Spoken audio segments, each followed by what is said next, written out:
question is, which of the following is hemoprotein?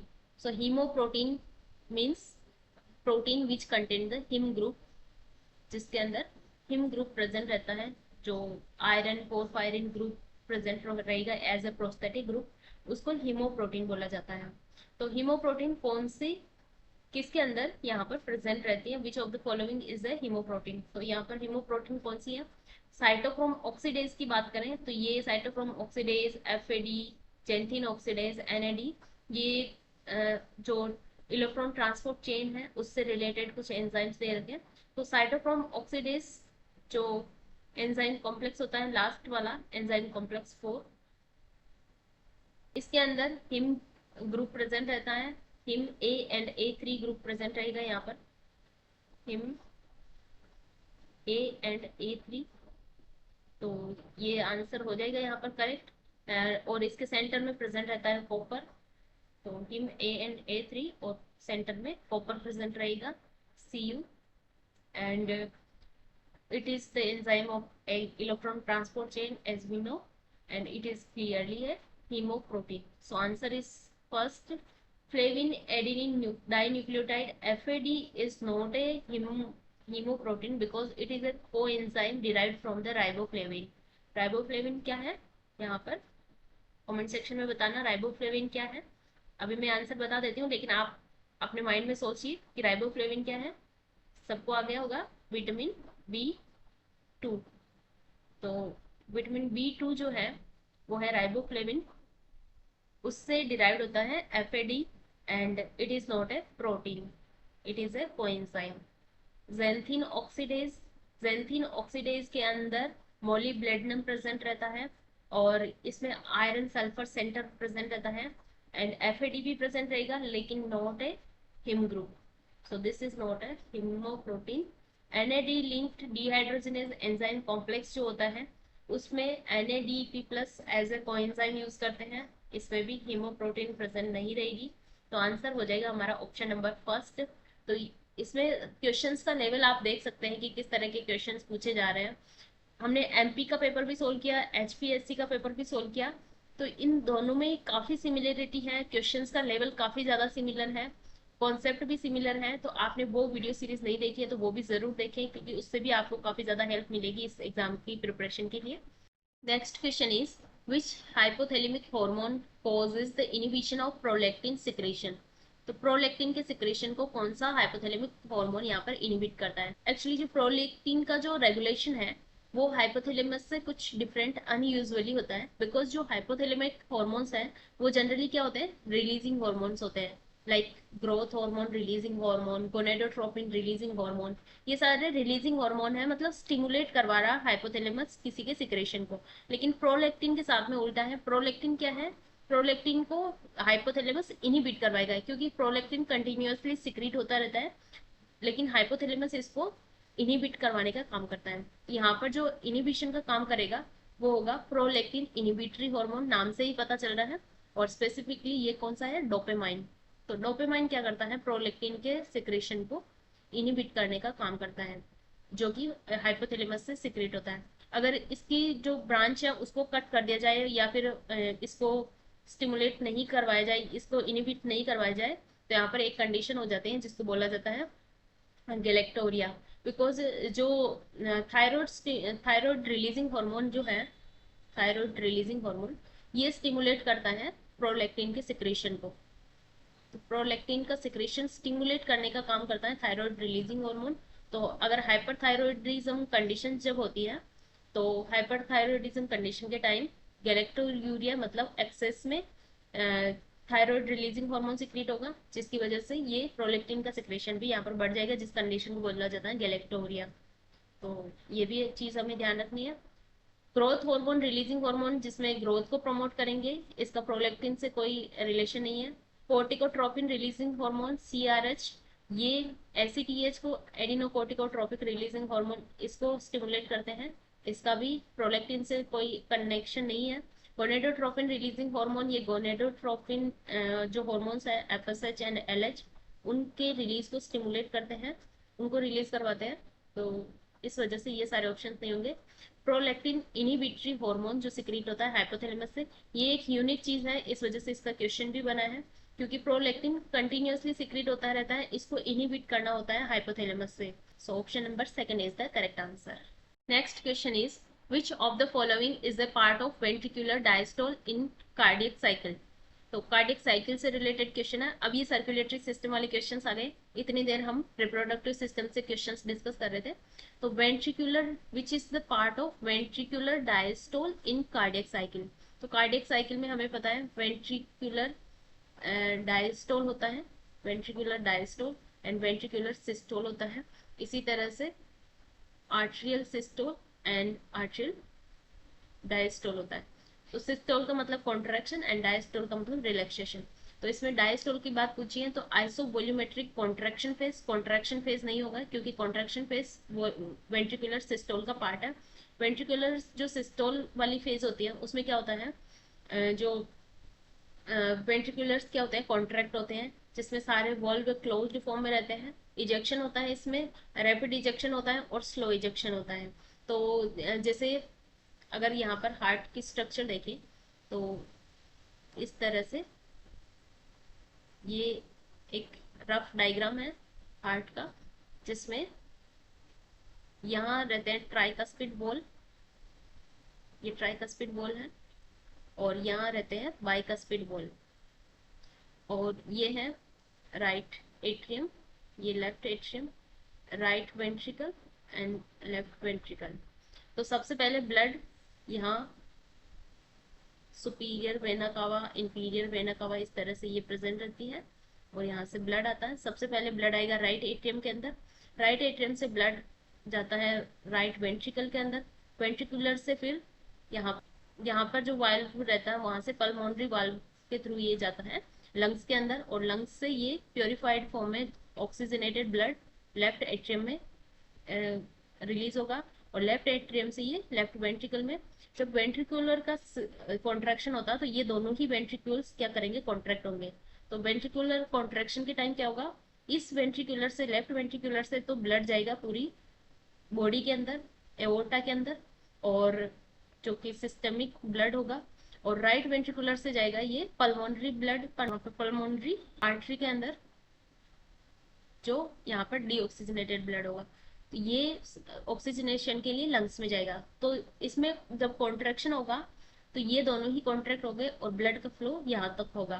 तो isometric contraction phase क्या होती है, आइसोसिस्टोल वाली फेज होती है, जिसमें वेंट्रिकुलर्स क्या होते हैं, कॉन्ट्रैक्ट हो रहे होते हैं, और इसमें इजेक्शन हो रहा होता है ब्लड का, और इसमें रैपिड इजेक्शन भी होगा और स्लो इजेक्शन भी होगा।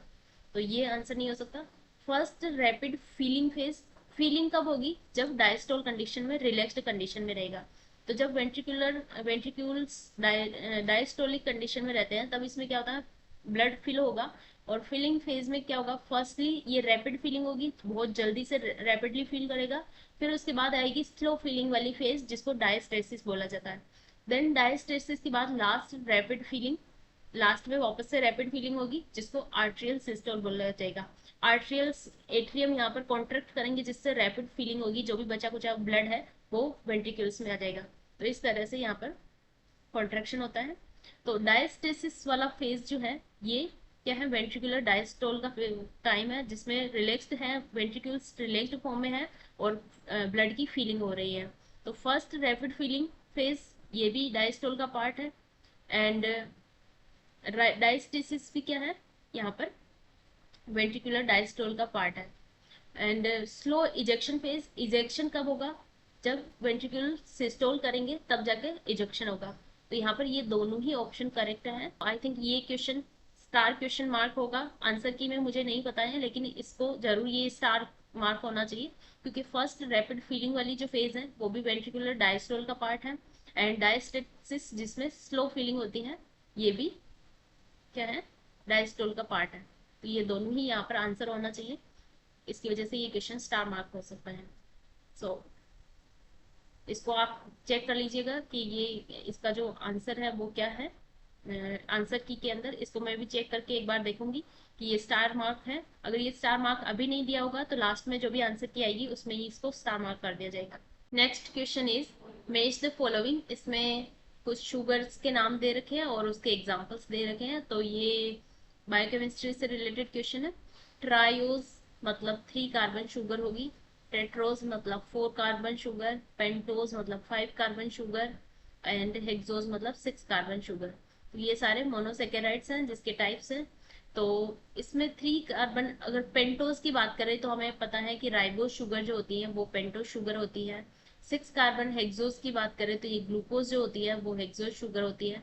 तो सी में थर्ड कहाँ पर दे रखा है? सी में थर्ड ए के ऑप्शन में दे रखा है और डी में फर्स्ट दे रखा है। तो ये इस तरह से भी अगर आपको ट्रायोस टेट्रोस के एग्जांपल्स नहीं पता हो फिर भी ये सॉल्व हो सकता है। ट्रायोस का एग्जांपल है ग्लिसरॉल एंड टेट्रोस का इरिथ्रोज है एग्जांपल। तो यहाँ पर आंसर हो जाएगा ऑप्शन नंबर सेकंड। तो ये डायरेक्टली शुगर से रिलेटेड क्वेश्चन है जिसमें मोनोसेकेराइड्स के एग्जांपल। इसी तरह से हमें डाइसेकेराइड एंड पॉलीसेकेराइड्स के बारे में भी पता होना चाहिए। तो option number second is the correct answer. Next question is which of the following is not a function performed by pineal gland? So pineal gland काफी important gland है जो ब्रेन के अंदर प्रेजेंट रहती है एंड इसको थर्ड आई भी बोला जाता है pineal gland को। एंड pineal gland जो सिक्रीट करती है that is a hormone, that is melatonin hormone। And melatonin hormone काफी सारे प्रोसेसेस को रेगुलेट करता है इन ह्यूमन बॉडीज। लाइक ये अपने मूड को बूस्ट करने का काम करता है, स्लीप की क्वालिटी को इम्प्रूव करता है, स्लीप क्वालिटी, और सर्केडियन रिदम को वापस से सिंक्रोनाइज करता है। जैसे कि कोई सर्केडियन रिदम अगर बिगड़ जाए तो उसको भी ये सिंक्रोनाइज करने का काम करता है। तो ये सारे फंक्शंस होते हैं मिलेटोनिन के। और ये स्लीप को इंक्रीज करता है। तो ये क्या करता है, इसके अलावा ये सेक्स जो हार्मोन होते हैं उसको भी एनहांस करने का काम करता है। ये डायरेक्टली रिप्रोडक्टिव फंक्शन को इन्फ्लुएंस करता है इन सम सीजनल ब्रीडर एनिमल्स। तो कुछ सीजनल ब्रीडर्स जो होते हैं उनके अंदर मिलेटोनिन वर्क करता है, not in the humans but in the seasonal breeders. So it enhancing the sex, promoting sleep, sleep को प्रमोट करता है, और एनहांसिंग मूड, स्लीप क्वालिटी अगर प्रमोट होगी, स्लीप क्वालिटी अगर गुड होगी तो यहाँ पर मूड भी अच्छा होगा, मेमोरी पावर भी अच्छा होगा, और क्वालिटी अगर स्लीप होगी तो मूड मूड को भी एनहांस करने में ये हेल्प मिलेगी। ये सारे ही काम होते हैं मिलेटोनिन के और पिनियल ग्लैंड के। लेकिन नो, इसमें क्या पूछा है, नोट ए फंक्शन। तो नोट का ध्यान रखना है। Lactation is directly controlled by the prolactin hormone, this is not related with the melatonin.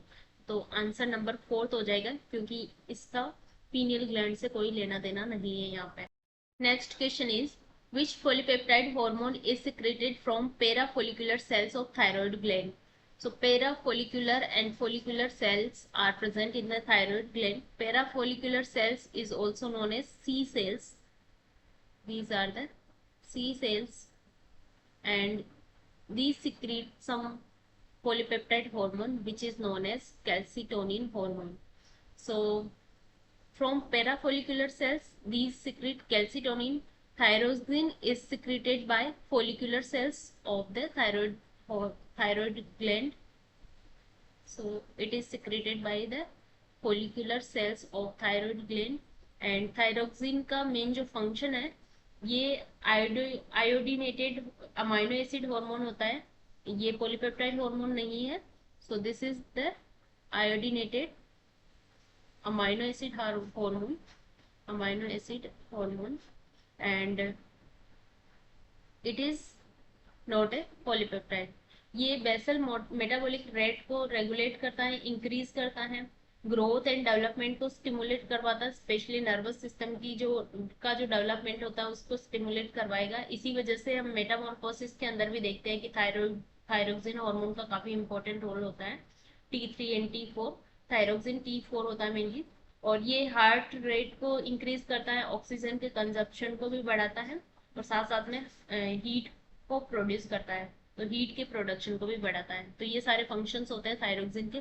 Thyroxine hormone जो है काफी इंपॉर्टेंट हार्मोन है फॉर ऑल एनिमल्स। ये काफी सारे रोल प्ले करता है बॉडी के अंदर।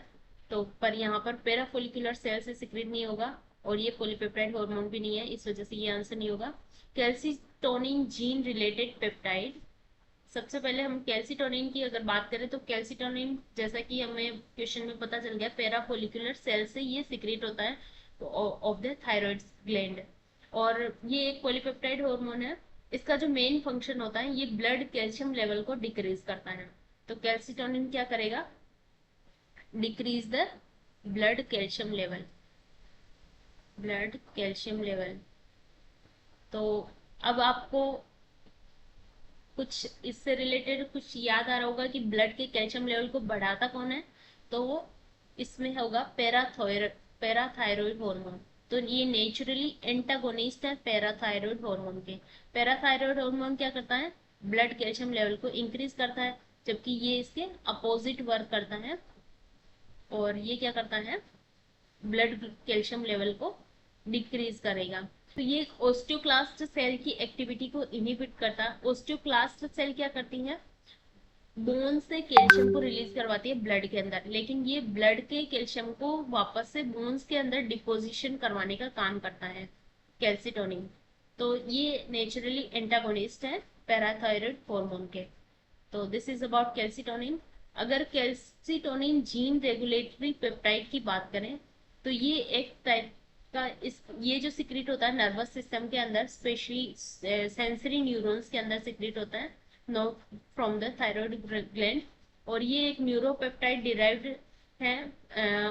और ये अल्टरनेटिव कैल्शियम का जो कैल्सिटोनिन का जो जीन होता है उसके अंदर अल्टरनेटिव स्प्लाइसिंग होती है, अल्टरनेटिंग स्प्लाइसिंग, उसके थ्रू इसका प्रोडक्शन होता है।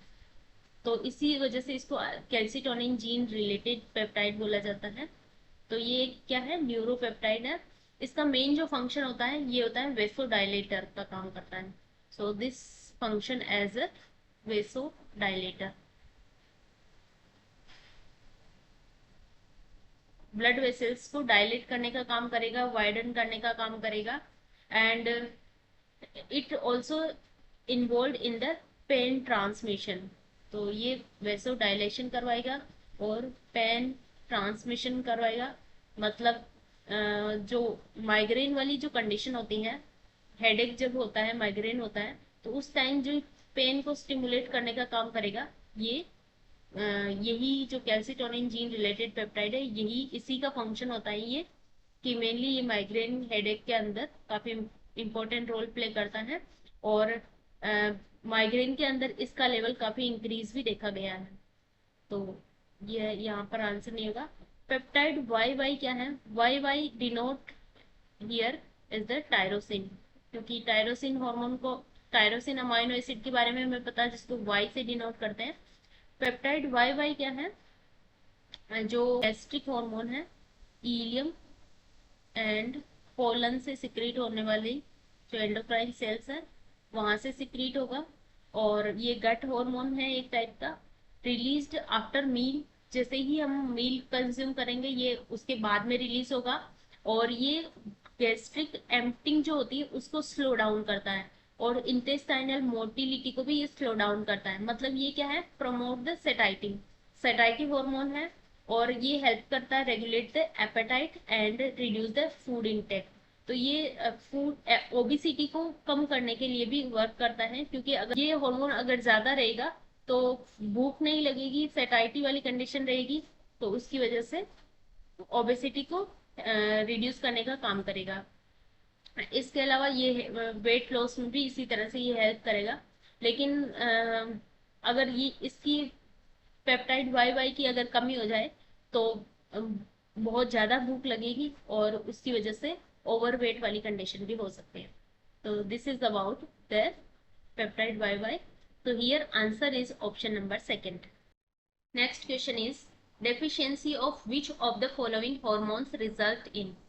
तो यहाँ पर किसी हार्मोन की डेफिशिएंसी हुई है, उसके रिजल्ट्स में एनहांस द ओस्टियोक्लास्टिक एक्टिविटी, ओस्टियोक्लास्ट की एक्टिविटी बढ़ गई है, एंड ओस्टियोक्लास्ट की एक्टिविटी बढ़ गई है मतलब बोन से कैल्शियम का रिलीज होना स्टार्ट हो गया, bone calcium release bone calcium यहाँ पर डिक्रीज हो जाएगा और ब्लड कैल्शियम इंक्रीज हो जाएगा। So blood calcium is increase. तो ये लास्ट क्वेश्चन से लगभग रिलेटेड क्वेश्चन है। Low calcium deposition in bone, bone से यहाँ पर कैल्शियम का डिपोजिशन लो हो गया है, मतलब ओस्टियोब्लास्ट जो हार्मोन है उसकी एक्टिविटी, ओस्टियोब्लास्ट जो सेल्स हैं उसकी एक्टिविटी लो हो गई है। Low bone, loss of bone matrix, bone का मैट्रिक्स यहाँ पर लॉस हो चुका है। So this is the condition of osteoporosis. Osteoporosis वाली प्री कंडीशन है जिसमें ये सारी कंडीशंस होगी। और जैसा हमने कैल्सीटोनिन के बारे में पढ़ा था, कैल्सीटोनिन क्या कर रहा था, यहाँ पर ओस्टियोक्लास्ट जो एक्टिविटी है उसको रिड्यूस कर रहा था, इनिबिट कर रहा था और बोन के कैल्शियम का डिपोजिशन को इंक्रीज कर रहा था। लेकिन पैराथायरॉयड हार्मोन क्या करता है, पैराथायरॉयड हार्मोन भी इसी तरह से ब्लड के कैल्शियम के लेवल को बढ़ाता है और बोन कैल्शियम लेवल को डिक्रीज करता है। तो ये सारी कंडीशन पैराथायरॉयड हार्मोन के इंक्रीज होने की वजह से भी हो सकती है। तो इसमें डेफिशिएंसी पूछा है कि किसकी डेफिशिएंसी की वजह से होगा। तो कैल्सीटोनिन अगर यहाँ पर होता तो कैल्सीटोनिन की डेफिशिएंसी से ये सब चीजें हो सकती हैं। लेकिन यहाँ पर आंसर दे रखे हैं, ऑप्शंस दे रखे हैं कि ल्यूटिनाइजिंग हार्मोन LH दे रखा है, FSH दे रखा है जो कि गोनेडोट्रोपिन हार्मोन है दोनों ही, और एस्ट्रोजन दे रखा है एंड प्रोजेस्टेरोन दे रखा है। तो ये फीमेल रिप्रोडक्टिव हॉर्मोन्स है जिसमें एस्ट्रोजन यहाँ पर हो जाएगा answer, because after menopause oestrogen की कमी की वजह से ये सारी कंडीशंस देखी जाती हैं जिसमें बोन का जो कैल्शियम है वो डिक्रीज होने लग जाता है और ओस्टियोपोरोसिस वाली कंडीशन देखी जाती है फीमेल्स के अंदर आफ्टर मीनोपॉज। तो एस्ट्रोजन क्या करता है, मेनली रेगुलेट करता है ये सारी एक्टिविटीज को। ये ओस्टियोक्लास्ट जो सेल्स हैं उनकी एक्टिविटी को इनिबिट करेगा, बोन के रिजॉर्प्शन को रिड्यूस करेगा और इसके साथ साथ में ओस्टियोब्लास्ट जो सेल्स हैं उनकी एक्टिविटी को प्रमोट करेगा जिससे बोन का फॉर्मेशन होगा। और इसकी डेफिशिएंसी जो कि मेनोपॉज के बाद में होती है वो बोन के रिजॉर्प्शन को एनहांस कर देगी जिसकी वजह से बोन्स का जो कैल्शियम डिपोजिशन है वो कम होने लग जाएगा और प्रोग्रेसिव बोन मैट्रिक्स का लॉस होने लग जाएगा और ये कंडीशन हो जाएगी ओस्टियोपोरोसिस वाली कंडीशन यहाँ पर अराइज हो जाएगी। सो ऑप्शन नंबर थर्ड यहाँ पर करेक्ट हो जाएगा। एस्ट्रोजन का काफी इंपॉर्टेंट रोल होता है बोन कैल्शियम लेवल को मेंटेन करने में। Apart from calcitonin and parathyroid hormone, और एस्ट्रोजन हार्मोन भी काफी इंपॉर्टेंट रोल प्ले करता है for the bone calcium regulation. Next question is, what is the role of mesangial cells in glomerulus? So glomerulus के अंदर कुछ काफी अलग अलग टाइप की सेल्स प्रेजेंट रहती हैं जिसमें पोडोसाइट सेल्स हैं, मिजेंजियल सेल्स हैं। ये काफी इंपॉर्टेंट रोल प्ले करती हैं। मिजेंजियल सेल्स का अगर फंक्शन देखें तो सबसे पहले तो ये जो सेल्स होती हैं ये ग्लोमेरुलर कैपिलरीज के बीच में प्रेजेंट रहती हैं मिजेंजियल सेल्स। इनका फंक्शन होता है mainly secrete extra cellular matrix. ये स्ट्रक्चरल सपोर्ट प्रोवाइड करवाती है ग्लोमेरुलर कैपिलरीज को और एक्स्ट्रा सेल्यूलर मैट्रिक्स सिक्रीट करने का काम करती है। इसके अलावा ये जो ये इनका जो नेचर होता है ये कॉन्ट्रेक्टाइल नेचर की होती है जिसमें actin and myosin like filaments भी प्रेजेंट रहते हैं। तो ये कॉन्ट्रेक्टाइल नेचर की वजह से ये कॉन्ट्रैक्शन को रेगुलेट करती हैं। ग्लोमेरुलर फिल्ट्रेशन सरफेस जो एरिया होता है उसकी कॉन्ट्रैक्शन को रेगुलेट करने का काम भी करती है, मतलब ये ग्लोमेरुलर फिल्ट्रेशन रेट को ऑल्टर करने का काम करेगी। तो ये ग्लोमेरुलर फिल्ट्रेशन रेट को भी ऑल्टर करने का काम करती है। तो मेनली इनका फंक्शन क्या होता है, कॉन्ट्रेक्टाइल नेचर होता है इनका और ये स्ट्रक्चरल सपोर्ट करवाती है, एक्स्ट्रा सेल्यूलर मैट्रिक्स को सिक्रेट करने का काम करती है। तो ये आंसर हो जाएगा। Form filtration slit, filtration slit का काम पोडोसाइट्स का होता है। पोडोसाइट्स जो सेल्स होती हैं उनका फूड प्रोसेस होता है, पोडोसाइट्स फूड प्रोसेसेस ये करते हैं फिल्ट्रेशन स्लिट का फॉर्मेशन का काम। Close membrane gaps in the basal lamina, ये ग्लोमेरुलर कैपिलरीज के अंदर खुद के अंदर ही ये कैपेसिटी होती है कि ये मेम्ब्रेन्स के बीच में जो भी गैप हो उसको क्लोज करने का, मेंटेन करने का काम कर सकता है। तो ये भी नहीं होगा। Assist in capillary wall contraction, तो यहाँ पर ये भी कंफ्यूजिंग क्वेश्चन है क्योंकि ये ऑप्शन भी यहाँ पर करेक्ट है। जो मिजेंशियल सेल्स होते हैं ग्लोमेरुलस की वो एक्स्ट्रा सेल्यूलर मैट्रिक्स सिक्रीट करती है, इसके साथ साथ में इसमें एक्टिन मायोसिन लाइक प्रोटीन होती है, actin and myosin like protein जो क्या करती है इसमें कॉन्ट्रैक्शन को भी, ये कॉन्ट्रैक्शन को ग्लोमेरुलर फिल्ट्रेशन स्लिट जो होती है उसके कॉन्ट्रैक्शन को, जो सरफेस एरिया होता है ग्लोमेरुलस का उसके कॉन्ट्रैक्शन को रेगुलेट करने का काम करती है। तो यहाँ पर ये क्वेश्चन भी हो सकता है स्टार मार्क्ड हो, बिकॉज इसमें आंसर की का भी मुझे नहीं पता है लेकिन ये स्टार मार्क्ड होना चाहिए। फर्स्ट एंड फोर्थ दोनों ही ऑप्शन यहाँ पर करेक्ट है।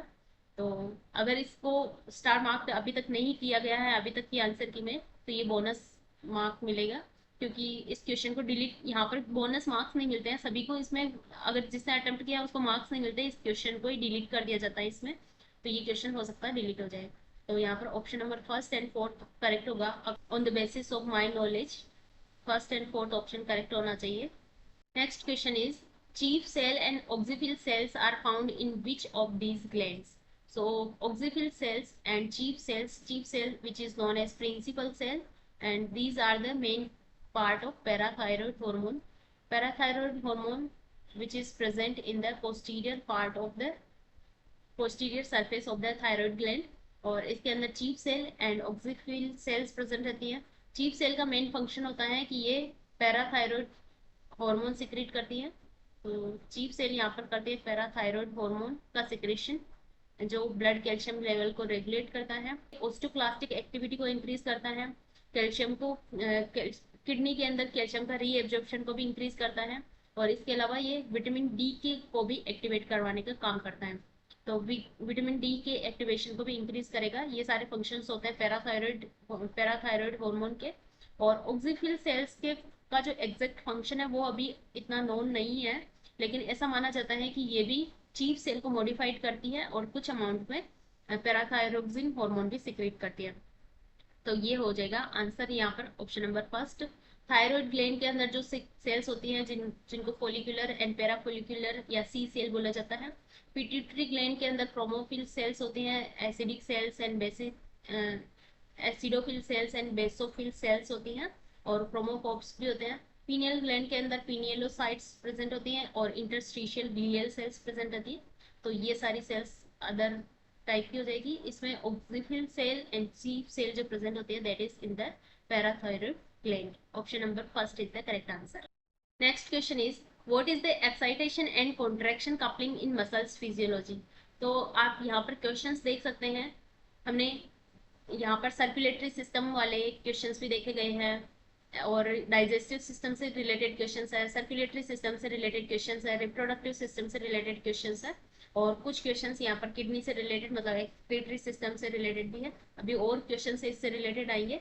अब ये मसल्स फिजियोलॉजी से रिलेटेड है, तो आप देख सकते हैं हर एक जो भी सिलेबस के अंदर मेंशन टॉपिक है उसमें से हर में से कुछ ना कुछ क्वेश्चंस यहाँ पर दिए हुए हैं। तो सारे जो भी फिजियोलॉजिकल सिस्टम्स दे रखे हैं वो सारे अच्छे से पढ़ने हैं, अच्छे से क्लियर करने हैं। मसल्स की फिजियोलॉजी के अंदर एक्साइटेशन एंड कॉन्ट्रैक्शन जो कपलिंग होती है that is the linked between the electrical signals and mechanical signals in the muscles. Muscles के अंदर इलेक्ट्रिकल सिग्नल्स जैसे कि कोई भी लिगेंड आया, सोडियम गेटेड आयन चैनल्स हैं, कोई भी आयंस वहाँ पर प्रेजेंट है वो इलेक्ट्रिकल सिग्नल्स प्रोड्यूस करेंगे। फिर उसमें मैकेनिकल चेंजेस, उसमें गेट्स ओपन हो रहे हैं या फिर जो एक्टिन मायोसिन किस तरह से वहाँ पर वर्क कर रही है, मसल्स का कॉन्ट्रेक्शन स्टार्ट हो रहा है, वो मैकेनिकल प्रोसेस, इन दोनों का जो लिंक्ड प्रोसेस होता है उसको बोला जाता है एक्साइटेशन कॉन्ट्रेक्शन कपलिंग। तो इसमें क्या होगा, relaxation of muscles after contraction, not after contraction, because ये एक जब कॉन्ट्रेक्शन एंड जब एक्साइटेशन हो रहा है और मैकेनिकल रेस्पॉन्स मतलब कॉन्ट्रेक्शन हो रहा है उसी टाइप का प्रोसेस है। इसमें रिलैक्सेशन से रिलेटेड नहीं है, ये एक रिकवरी फेज है, तो ये आंसर नहीं होगा। Mechanism of muscles contraction in response to an action potential, ये बिल्कुल करेक्ट है। जैसे ही एक्शन पोटेंशियल जनरेट होगा, किस तरह से मसल्स का कॉन्ट्रैक्शन स्टार्ट होता है, उस मैकेनिज्म को एक्साइटेशन कॉन्ट्रैक्शन कपलिंग बोला जाता है। Transmission of nerve impulse to muscles fibre, ये न्यूरोमस्कुलर जंक्शन से रिलेटेड है, जिसमें जो न्यूरो मस्कुलर ट्रांसमिशन जो होता है उससे रिलेटेड जो एक्साइटेशन एंड कॉन्ट्रैक्शन कपलिंग करते हैं, लेकिन ये न्यूरोमस्कुलर जंक्शन वाला पार्ट है, एक्साइटेशन कॉन्ट्रैक्शन नहीं होगा यहाँ पर। मसल्स फेटिक प्रोसेस अगेन ये डिफरेंट कॉन्सेप्ट है। इसमें मसल्स की जो फोर्स जनरेट करने की एबिलिटी है वो डिक्लाइन हो रही है यहाँ पर, ना फेटिक कंडीशन में, ना कि यहाँ पर कोई कॉन्ट्रैक्शन हो रहा है। तो ऑप्शन नंबर सेकंड यहाँ पर हमारा क्या हो जाएगा, करेक्ट आंसर हो जाएगा।